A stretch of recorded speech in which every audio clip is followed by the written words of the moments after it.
kembali kawan-kawan yang ada di Puskesmas ataupun yang ada di fasilitas kesehatan lainnya seperti klinik, tempat praktek mandiri baik dokter umum, dokter spesialis, dokter gigi spesialis ataupun juga laboratorium kesehatan dan juga unit transfusi darah. Kali ini saya akan membagikan peraturan Menteri Kesehatan yang terbaru mengenai akreditasi FKTP. Nah, peraturan ini baru saja terbit beberapa waktu yang lalu, mungkin hanya berupa peraturan awal terkait dengan akreditasi fasilitas kesehatan. Peraturan Menteri Kesehatan nomor 34 tahun 2022 tentang akreditasi puskesmas, klinik, laboratorium kesehatan, unit transfusi darah, tempat praktek mandiri dokter, dan tempat praktek mandiri dokter gigi. Kita masuk ke dalam bab selanjutnya, pasal-pasal yang mengatur di dalamnya.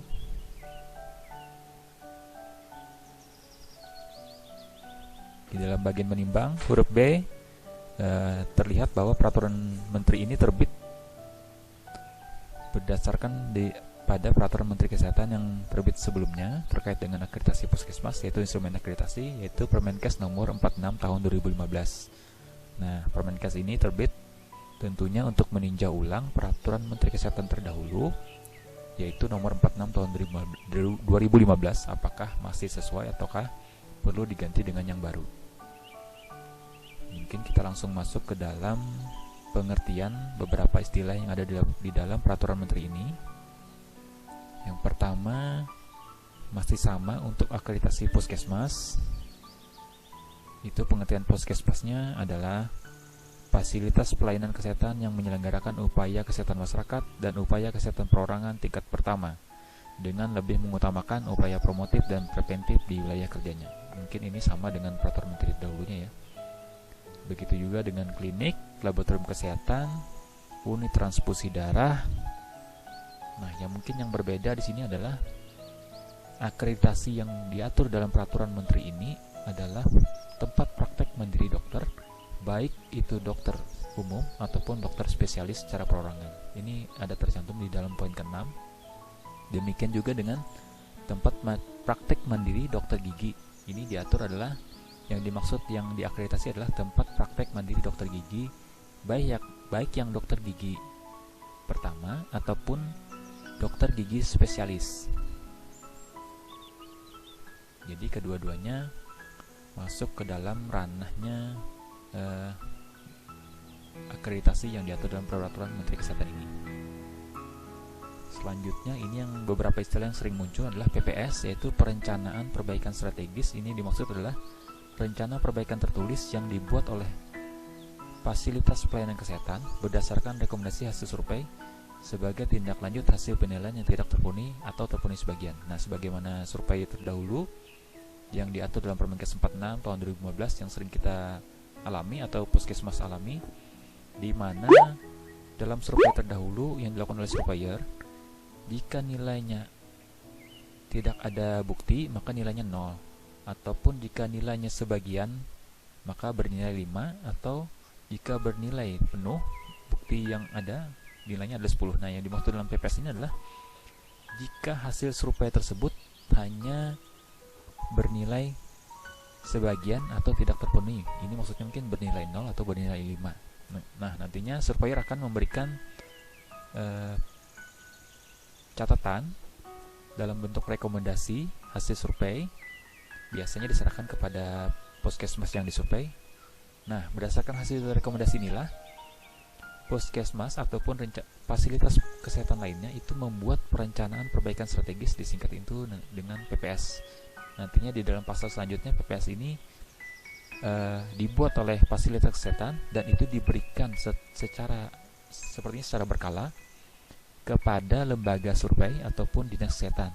Nah, itu nanti prosesnya setelah akreditasi kalau tidak salah. Mungkin nanti kita sampai pada pasal selanjutnya yang terkait dengan PPS ini, yaitu perencanaan perbaikan strategis. Kita lanjut di pasal selanjutnya. Untuk pengaturannya tidak perlu kita bahas, mungkin ini secara umum saja.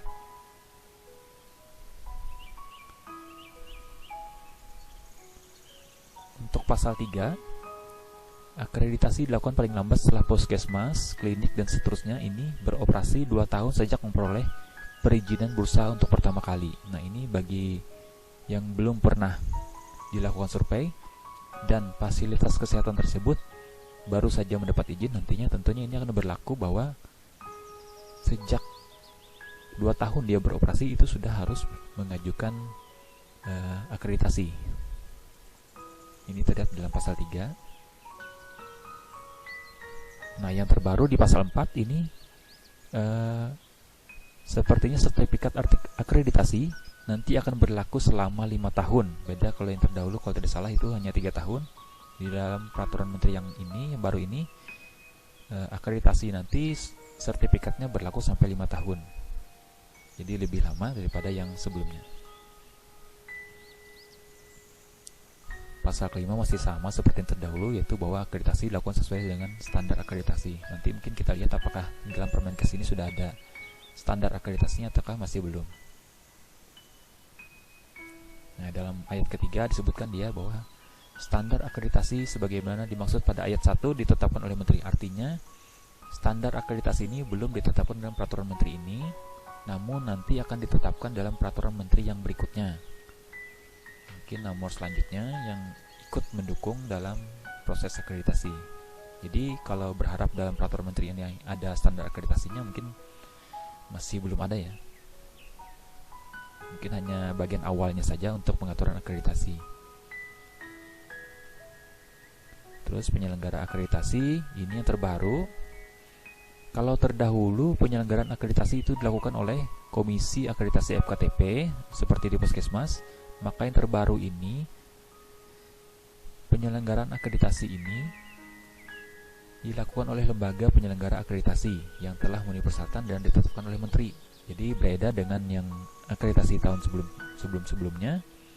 Pada saat sekarang ini dan seterusnya nanti sebagaimana amanah pada peraturan presiden kalau tidak salah, itu akreditasi akan dilakukan oleh lembaga penyelenggara akreditasi. Nanti dia bersifat independen, di mana di dalam lembaga penyelenggara akreditasi ini bernaung beberapa surveyor yang akan melakukan survei pada FKTP atau yang lainnya.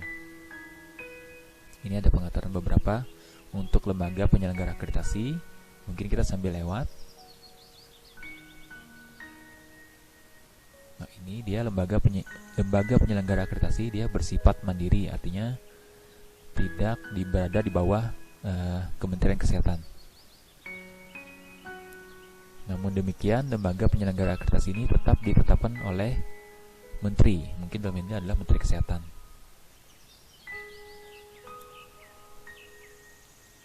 Kita lanjut.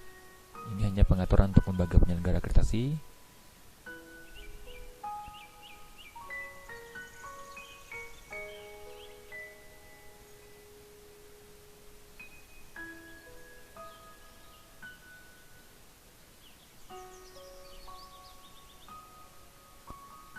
Pasal 10 mengatur tentang tim surveyor pada masing-masing fasilitas kesehatan. Kita baca pasal 10 ayat yang kedua. Untuk tim surveyor puskesmas dan klinik ini terbagi dua, yaitu bidang tata kelola sumber daya dan UKM. Yang kedua adalah bidang tata kelola pelayanan dan penunjang. Tentunya jika menimbang dari ayat ini, tim surveyor untuk puskesmas dan klinik terdiri dari 2 orang. Untuk laboratorium kesehatan pada ayat 3 dan juga unit transfusi darah, ini ada bidang manajemen pelayanan kesehatan, dan juga yang kedua adalah bidang teknis pelayanan, laboratorium kesehatan, dan UTD. Jadi sama 2 surveyor sepertinya. Untuk tempat praktek mandiri dokter dan dokter gigi, ini juga terdiri dari 2 orang, bidang tata kelola dan juga bidang teknis pelayanan klinis. Pasal 11 mengatur tentang persyaratan dari surveyor. Ini kita lewatkan. Nah, bagi yang ingin mendaftar jadi surveyor, mungkin ini dapat dibaca pada ayat yang pasal 11 ayat yang ketiga. Ini ada persyaratan khusus untuk masing-masing surveyor pada fasilitas kesehatan yang akan disurvei. Bagaimana persyaratan pendidikan ataupun pengalaman kerja dan lain sebagainya. Ini mungkin kita lewat saja.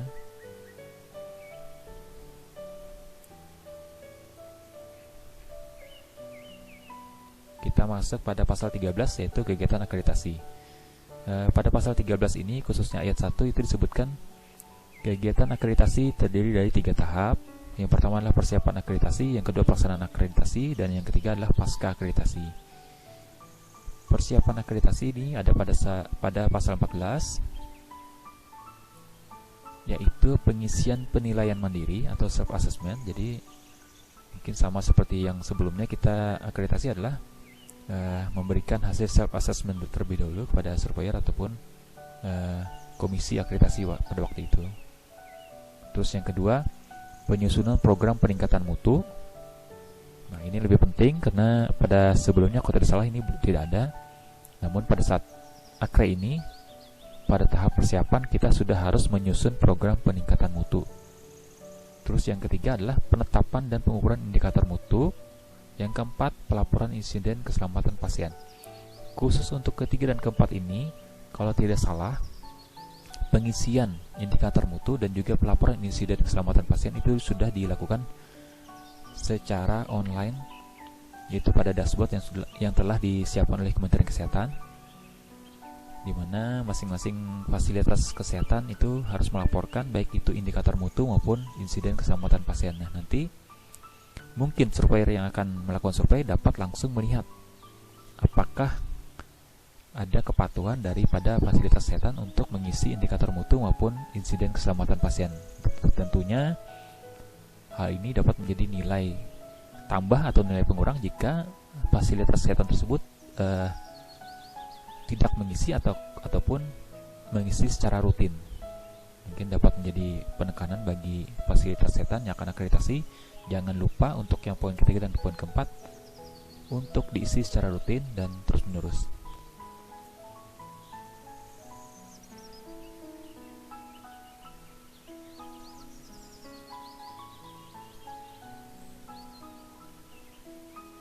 Untuk usulan akreditasi, pimpinan fasilitas kesehatan itu mengirimkan terlebih dahulu permohonan usulan untuk dilakukan survei kepada lembaga penyelenggara akreditasi melalui sistem informasi mutu pelayanan kesehatan.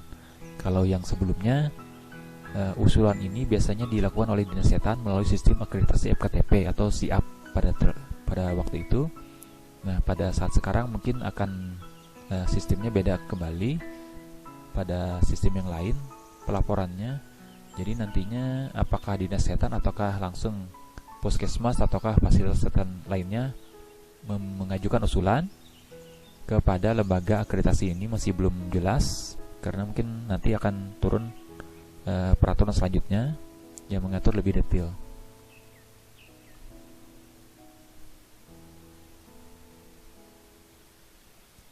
Pasal 16 lebih menarik lagi. Ini disebutkan bahwa Menteri melakukan distribusi terhadap permohonan usulan untuk dilakukan survei akreditasi.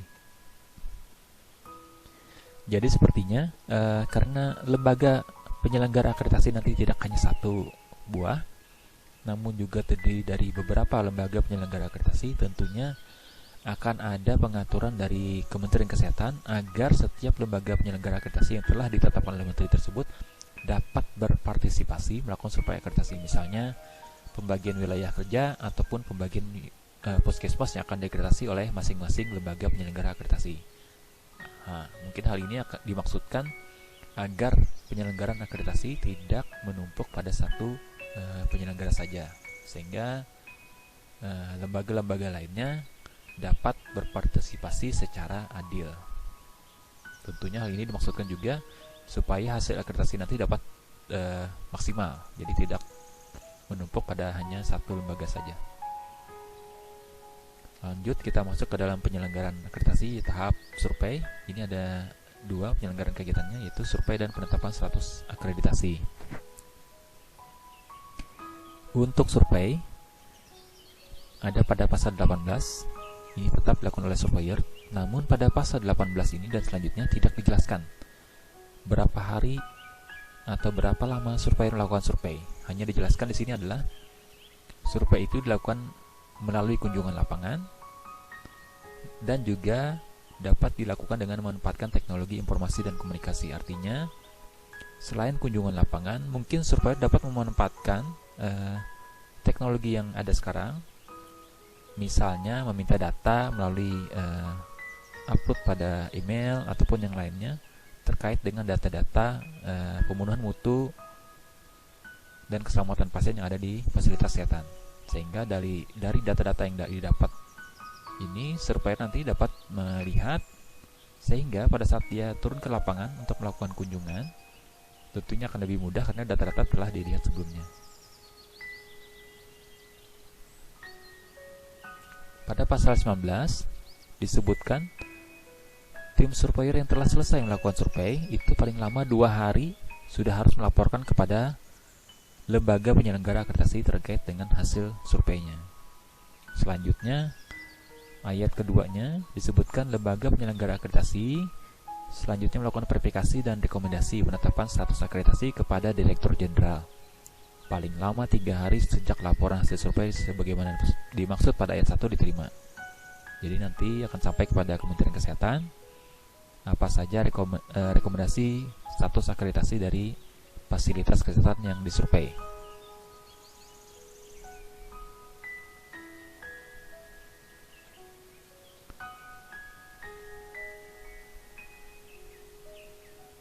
Rekomendasinya tetap sama, yaitu status akreditasinya terakreditasi ataukah tidak terakreditasi. Nah, ini pada pasal 20 penetapan status akreditasi, walaupun ada rekomendasi dari lembaga penyelenggara akreditasi, tentunya tetap keputusannya jatuh pada Direktur Jenderal Kementerian Kesehatan. Apakah nanti dia statusnya terakreditasi ataukah tidak terakreditasi, nanti keputusannya ada di Direktur Jenderal di Kementerian Kesehatan.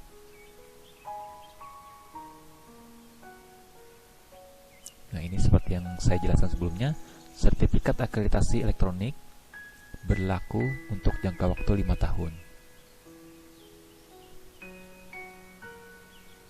Artinya tidak lagi 3 tahun seperti yang sebelumnya. Lalu bagaimana kalau fasilitas kesehatan tersebut tidak terakreditasi?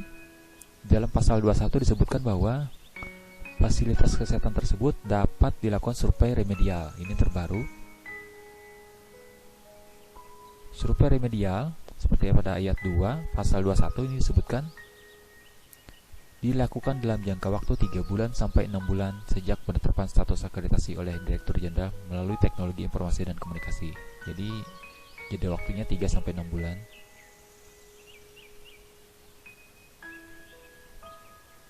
Nah, apa yang dimaksud dengan kegiatan pasca akreditasi?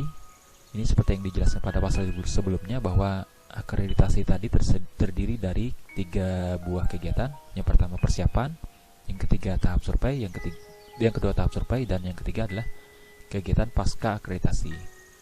Kegiatan pasca akreditasi ini adalah kegiatan yang dilakukan oleh FKTP setelah adanya penetapan status akreditasi. Pada ayat 3 disebutkan bahwa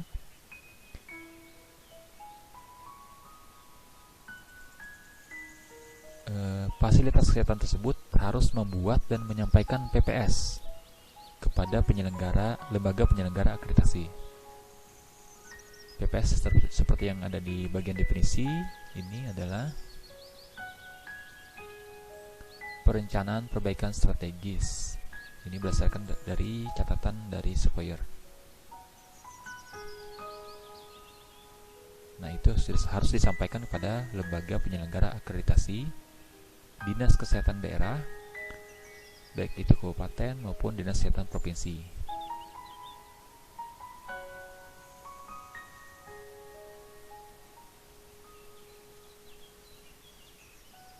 Dalam pasal ini masih belum dijelaskan berapa lama ataukah di laporan PPS tersebut dilaporkan secara rutin, masih belum dijelaskan, ataukah hanya 1 kali, masih belum ada penjelasan. Jadi hanya dijelaskan bahwa fasilitas kesehatan yang telah disurvei tersebut harus menyampaikan PPS-nya kepada lembaga dan juga dinas kesehatan.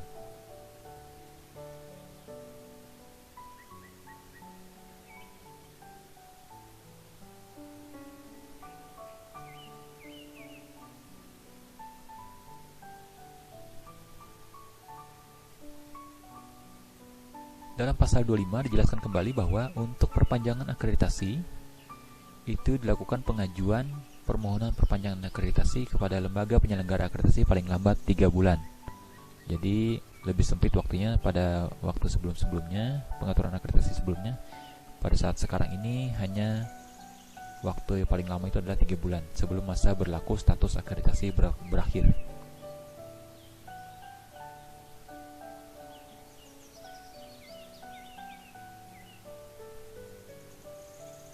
Dalam pasal 27, ini pada ayat 2 dijelaskan bahwa petunjuk teknis penyelenggaraan akreditasi ditetapkan oleh Direktur Jenderal. Jadi peraturan menteri ini hanya mengatur secara umum, nanti akan ada peraturan turunan yang dibuat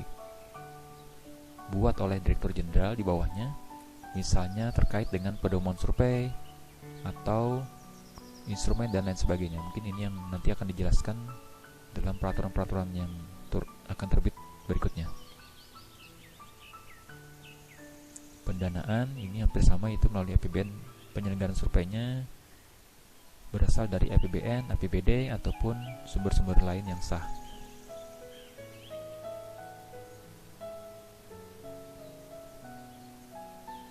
Bagaimana dengan tarif survei? Ini pada pasal 29. Lembaga penyelenggara akreditasi mengenakan tarif terhadap penyelenggaraan survei akreditasi. Tarif ini nantinya akan ditetapkan oleh Menteri Kesehatan sebagaimana yang ada pada ayat 2. Artinya akan terbit peraturan Menteri Kesehatan yang berikutnya terkait dengan tarif survei terhadap fasilitas kesehatan seperti puskesmas, klinik, praktek mandiri dokter, laboratorium, maupun unit transfusi darah. Ini seperti yang terbit pada tarif survei terhadap akreditasi rumah sakit, itu ditetapkan dalam peraturan Menteri Kesehatan. Nanti akan terbit setelahnya berapakah tarif survei untuk misalnya survei untuk di puskesmas dan lain sebagainya.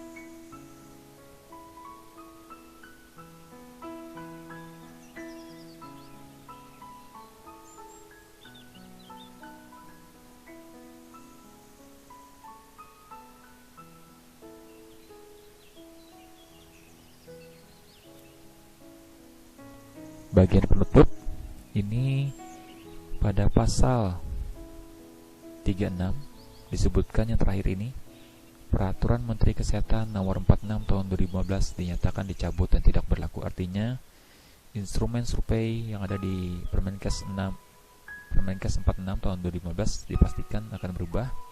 Namun masih belum kita ketahui apakah instrumen survei nantinya akan 5 bab untuk puskesmas ataukah berubah menjadi 3 bab dan lain sebagainya. Mungkin kita tunggu saja peraturan menteri selanjutnya terkait dengan standar akreditasi yang ada di seperti di puskesmas.